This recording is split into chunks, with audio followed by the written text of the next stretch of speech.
बरी होने पर बोले पप्पू यादव, इंसाफ हुआ, षड्यंत्र पे नकाब हुआ। पूर्व सांसद सहजाब संरक्षक पप्पू यादव को 32 साल पुराने अपहरण के मामले में सोमवार को बरी कर दिया गया। कोर्ट से बरी होने के बाद पप्पू यादव ने ट्वीट किया, इंसाफ हुआ, षड्यंत्र पे नकाब हुआ। जनता के आशीर्वाद से आज बाइज्जत बरी हो गया। साबित हो गया फर्जी मुकदमा में मुझे कैद किया गया था। न्यायालय के प्रति आभार। मैं रुकूंगा नहीं, झुकूंगा नहीं, थकूंगा नहीं, लड़ता रहूंगा। आज से फिर संघर्ष पथ पर आगे बढ़ूंगा। न्याय व्यवस्था वो सुरक्षित है कहीं न कहीं। कुछ लोकतंत्र और संविधान की रक्षा करने वाले न्यायाधीश महोदय के विचारों, वैसे ही देश कंप्लीट रूप से कोलैप्स है। कहीं किसानों पर गोली, कहीं आतंकियों के द्वारा गाड़ी, असम की स्थिति, मणिपुर की स्थिति,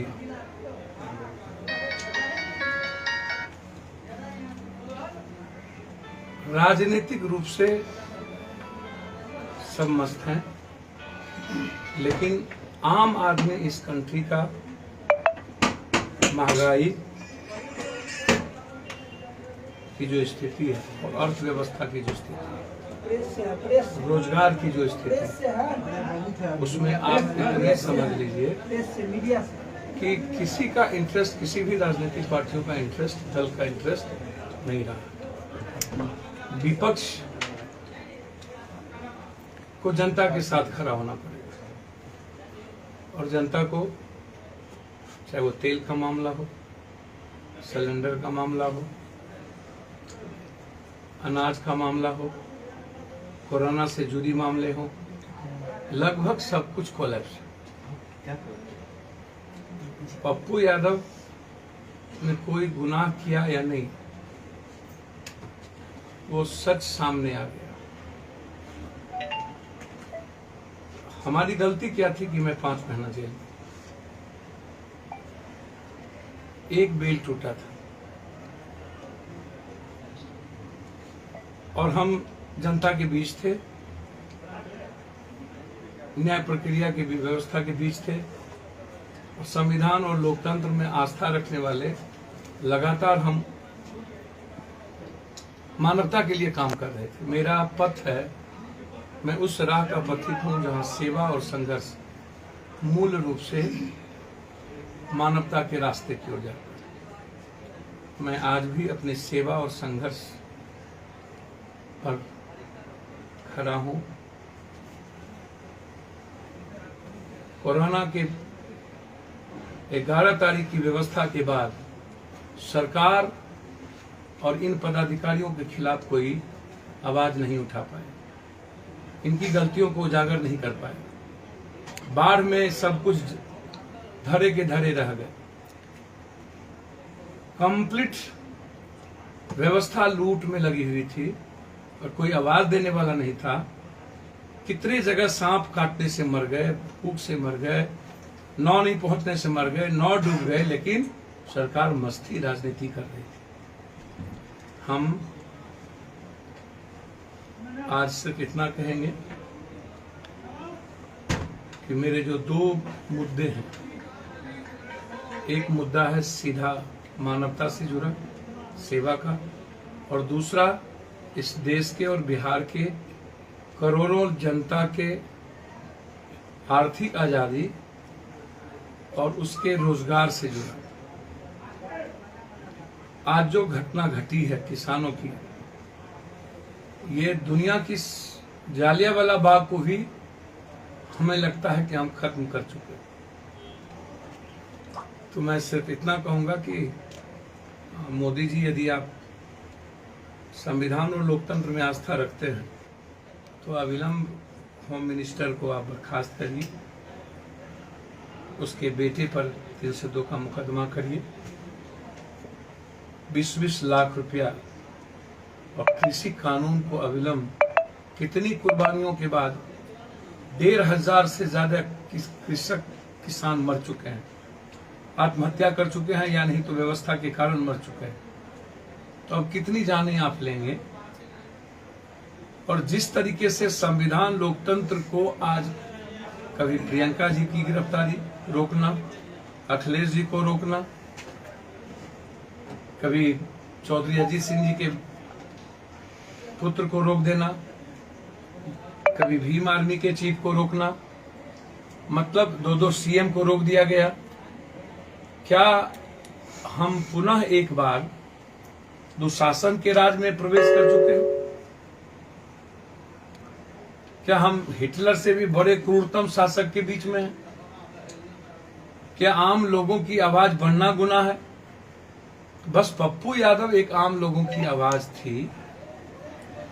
रेमडेसिविर पहुंचाना, हर घर को सिलेंडर पहुंचाना, हर माँ पिता और बेटे के भाई के लाश को शमशान ले जाना, हर गलत लोगों के खिलाफ आवाज सरकार तक पहुंचाना। हम सरकार की जिम्मेदारी का काम कर रहे थे कि उनकी अब आवाज बने हुए थे। तो सरकार ने मुझे क्यों गिरफ्तार किया? मैं तो सिर्फ इतना कहूंगा कि हम 5 महीने नर्क से झूले हैं। हमारी स्थिति अच्छी नहीं है, मानसिक टेंशन हुआ है, प्रताड़ित हमें किए गए हैं। हम सरकार पर अपने लॉयर से बात करेंगे कि क्या हमें डेफिनेशन सूट जो हमको 5 महीने जिस तरीके से जबरदस्ती सरकार ने हमें बंधक बना करके रखा और एक बड़ी साजिश के तहत इसमें ऊपर से नीचे साजिश करता है, हम बहुत जल्द उसका उजागर करेंगे।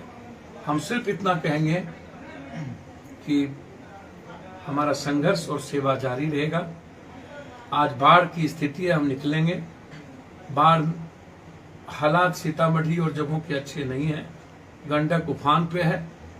हम कोशिश करेंगे सिंचाई मंत्री की अंतरात्मा को झकझोरने की, उनकी आंखों को खोलने की और जो हालात और परिस्थिति है उसमें सामने। जिस एम्बुलेंस के बाद यह मामला, तो आज वही एम्बुलेंस को ठेल करके फिर यहाँ तक लाया गया। देखिए, वो छोड़िए, उस पर मत जाइए।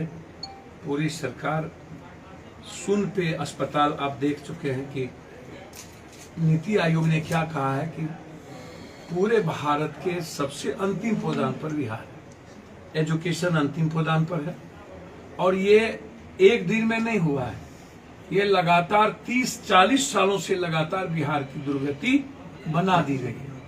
कभी चरवाहा, कभी कुछ।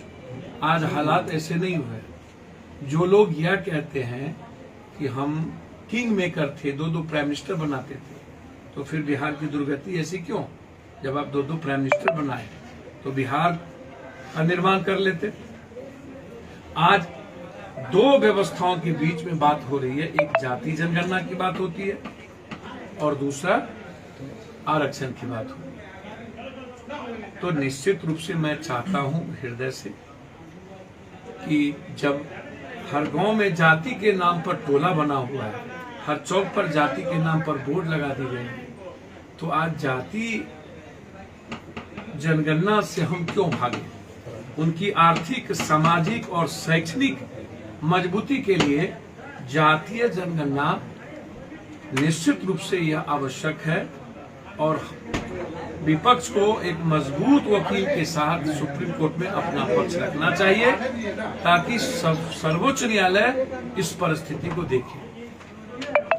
आज अदालत ने आपको क्या किया, बरी किया कि? भैया, अदालत जब कोई साक्षी नहीं था, ये मैं शुरू दिन से कह रहा हूं, तो उन्होंने बाइज्जत बरी किया। बुरे परिस्थिति के साथ गए और हम लौटे हैं। मैं आपको बता नहीं सकता हूं कि 5 महीना पल पल इस जो मेरा सेवा है और संघर्ष है वो जारी रहेगा। हर व्यक्ति तक ये जो जाति धर्म मजहब के खेल में, हिंदू मुसलमानों के खेल में देश और राज बटा हुआ है, नंगा नाच कर रहे हैं लोग और लगातार दिख रहा है कि सत्ता पक्ष और विपक्ष का तालमेल है, बीजेपी से गठबंधन है कंप्लीट रूप से। नहीं तो आप सब कुछ देखते हैं कि किस तरीके से पूरी आजादी के साथ कुछ लोग जिन पर बहुत बड़े बड़े आरोप है वो बिल्कुल घूम रहे हैं। ईडी, सीडी, आईबी, सीबी, सबका बहुत सारे नेताओं पर एमएलए, मंत्री पर, पूर्व मंत्री पर आरोप है, उसके बाद क्या परिस्थिति है वो मस्त है। इसका मतलब है कि बड़ी कृपा है केंद्र सरकार का कुछ लोगों पर, और केंद्र सरकार के दोनों हाथ में लड्डू है, वो चित भी मेरी पट भी मेरी। राजनीतिक गंदगी खेल इस देश में हो रही है। किसानों के सवाल पर कोई चर्चा नहीं होगी, इस देश के जातीय जनगणना पर चर्चा नहीं होगी, इस देश के रोजगार पे चर्चा नहीं होगी, महंगाई पे चर्चा नहीं होगी, अन्य जो हालात है उस पर चर्चा नहीं होगी। बस पॉलिटिकल एक्ट किया जाएगा, उसमें किस जाति को निशाना, किस वर्ग को, किस धर्म और मजहब को निशाना बनाया जाएगा, बस यही मुद्दा है। सत्ता और राजनीति के अलावे इस देश में दूसरी कोई गंदगी नहीं। आपको जो फंसाया गया है क्या